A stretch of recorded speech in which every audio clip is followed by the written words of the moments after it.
El Espíritu impulsó a Jesucristo a retirarse al desierto. Permaneció 40 días y fue tentado por Satanás. Vivió allí entre animales salvajes. Los ángeles le servían. Después de que arrestaron a Juan el Bautista, Jesús se fue a Galilea para predicar el Evangelio y decía: se ha cumplido el tiempo y el reino de Dios ya está cerca. Arrepiéntanse y crean en el Evangelio. Evangelio según San Marcos, capítulo 1, versos 12 al 15.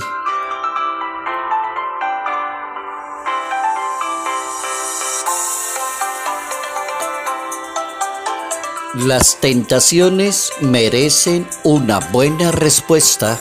Notas amables a la palabra de Dios, domingo 18 de febrero, año 2024.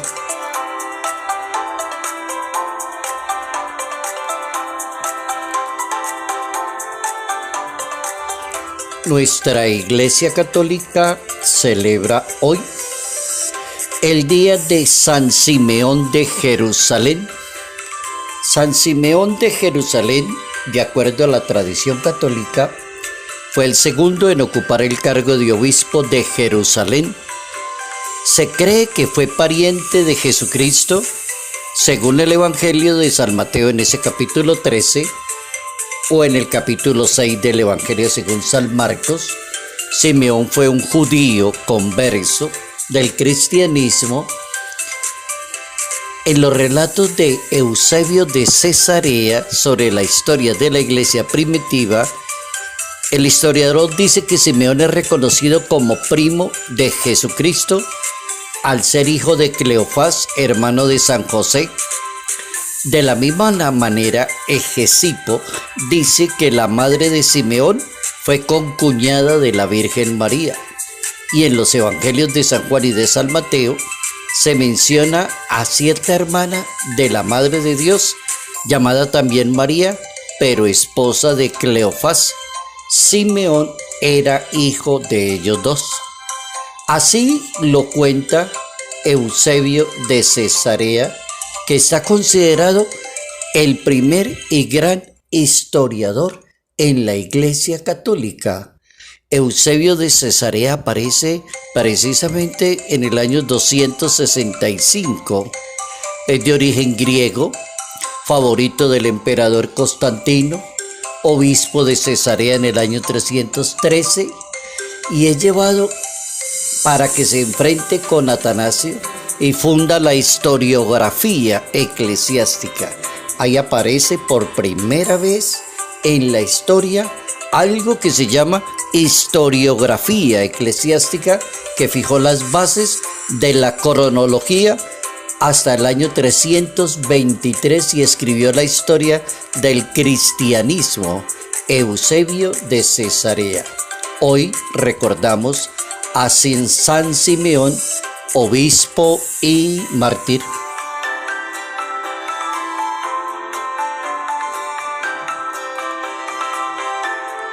Las tentaciones merecen una buena respuesta.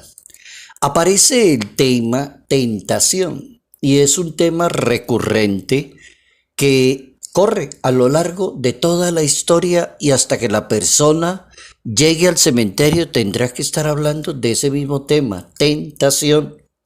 La Iglesia Católica ha sido muy maestra, sabia, madre, maestra, mater, magistra, y así lo dicen los historiadores. La Iglesia es madre y maestra. La Iglesia ha enseñado pues que una persona que no se le puede declarar santo hasta que la persona pruebe suficientemente, y todos los santos han sido declarados post-mortem. ¿Puede cambiar la opción? Claro, puede cambiar la opción. Basado en eso, que puede cambiarse una opción, entonces las tentaciones nos acompañan hasta la puerta del cementerio. Ya después de que la persona descansa en la paz del Señor, es imposible que cambie de posibilidad o de alternativa. Entonces tenemos algo que se llama tentaciones. Y el representante de las tentaciones en la historia del mundo se llama el diablo. Él es el representante, él es el tentador, él es Satanás. Y así se le llama en la Santa Biblia. Jesucristo fue tentado por el diablo, permaneció 40 días y 40 noches en el desierto. Entonces ya tenemos un buen ejemplo que nos va a ayudar a combatir las tentaciones. Las tentaciones nos pueden poner a pensar de una manera inteligente y muy sólida. Como las tentaciones también le pueden decir a un ser humano, usted es una persona demasiado débil, o usted es una persona muy acelerada, usted es una persona que no sabe medir las consecuencias y cae muy fácil en las tentaciones. Jesucristo no solo es el predicador del reino de Dios, sino quien lo realiza a través de la palabra de Dios. El Hijo de Dios es más fuerte que Satanás y es enviado por el Padre Dios para darle fin a eso que se llama el reino de Satanás, antirreino de Dios. Entonces hay alguien que le pone como el tate quieto al asunto y se llama Jesús de Nazaret. Las tentaciones nos limitan a los seres humanos para crecer en el bien y en la verdad. Nos limitan, nos ponen allí una trampa, pisamos la cascarita, aceptamos cosas que no deberíamos haber aceptado. Las tentaciones nos limitan. Y según la Biblia, el periodo del desierto fue el tiempo del noviazgo de Dios con su pueblo, pero también el tiempo de la rebelión, de las murmuraciones del pueblo contra Dios. ¿Cuál era la solución? La solución era buscar el verdadero arrepentimiento y comenzar a buscar la fuente en la palabra de Dios. Esa era la solución. Como que ahí está la tentación, como que esto nos suena mejor.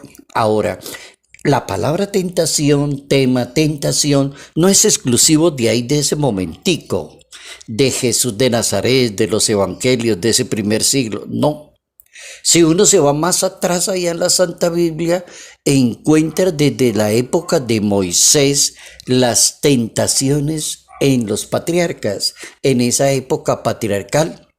Encuentra allí las tentaciones, claro que las hay. Cuando Dios regaña a su pueblo, cae en la tentación de cambiar a Dios, se convierte en un pueblo idólatra. El pueblo cae en la tentación cuando ataca a Moisés y le dice, ese señor que se llama Dios no nos sirve, estamos aguantando hambre, nos vamos para otra parte, hay alguien que está ofreciendo cositas más buenas, nosotros lo vamos a abandonar a usted. Entonces aparece la tentación. Aparece la tentación en el campo profético. Hay un rey que se dejó llevar de la tentación. Un rey eminente, inteligentísimo, muy sabio, muy capacitado, y se dejó llevar de la tentación, el rey David, y se arrepintió, se arrodilló, lloró amargamente y le pidió perdón a Dios. Se dejó llevar de la tentación. Entonces nos damos cuenta de que el tema corre a lo largo de la historia, más de 900 años de historia. Entonces hablar de tentación es eso, es buscarle la solución a aquello que nos limita y no nos permite avanzar en el conocimiento del bien y de la verdad. ¿Cuál es la solución? La tiene la misma Biblia. Hay dos movimientos en la Biblia. El primero, practicar los mandamientos de la ley de Dios. Practique los mandamientos de la ley de Dios para que derrote las tentaciones.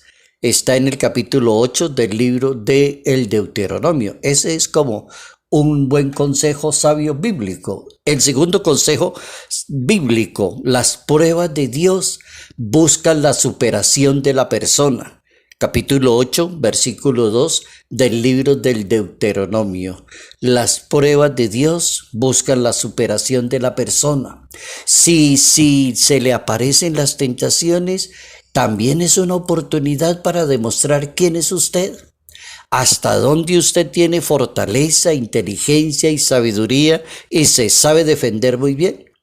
Hay caminos, sí, claro que también hay caminos para derrotar las tentaciones de la vida. La conversión, la penitencia son caminos que enseña Dios para combatir las tentaciones. Jesucristo enfrentó la tentación. La manera que Jesucristo enseña de combatir las tentaciones es enfrentar la tentación. Al diablo no se le da la palabra. Al diablo se le da una respuesta y se le da fija. No se le dice, venga mañana a ver qué lo pienso. No. Las tentaciones se vencen facilito cuando una persona dice sí o dice no. Pero no cambia. El problema que cuando la tentación avanza es que la persona cambia. Entonces la otra persona le nota la debilidad. Hoy le dijo sí, mañana se encontraron y le dijo no, anoche me soñé y entonces les vengo a decir que sí. ¿Cómo así que le vengo a decir que sí?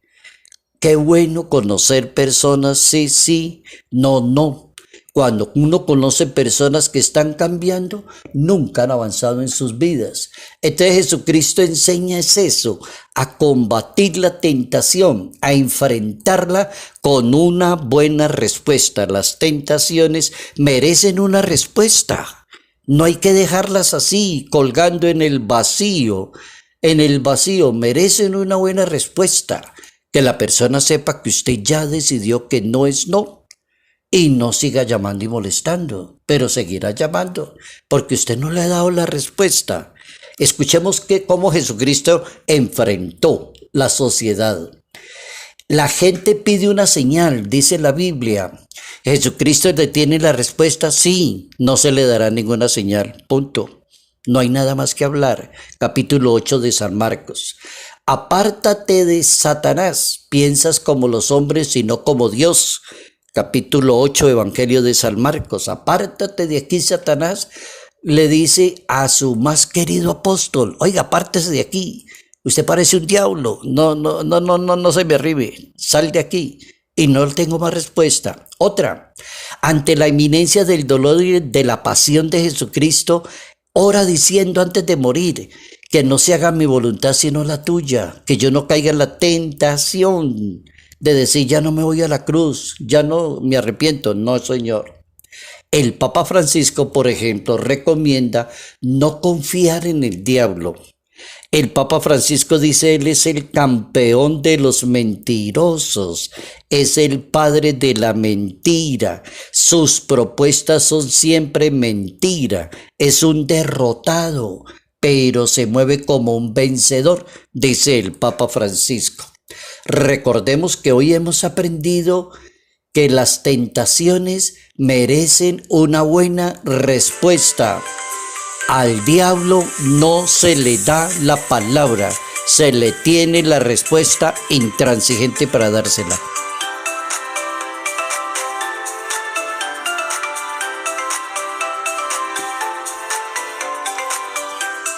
Salud, paz y bendición. Bendición en el nombre del Padre, del Hijo y del Espíritu Santo. Padre Jairo Yate Ramírez, Arquidiócesis de Ibagué.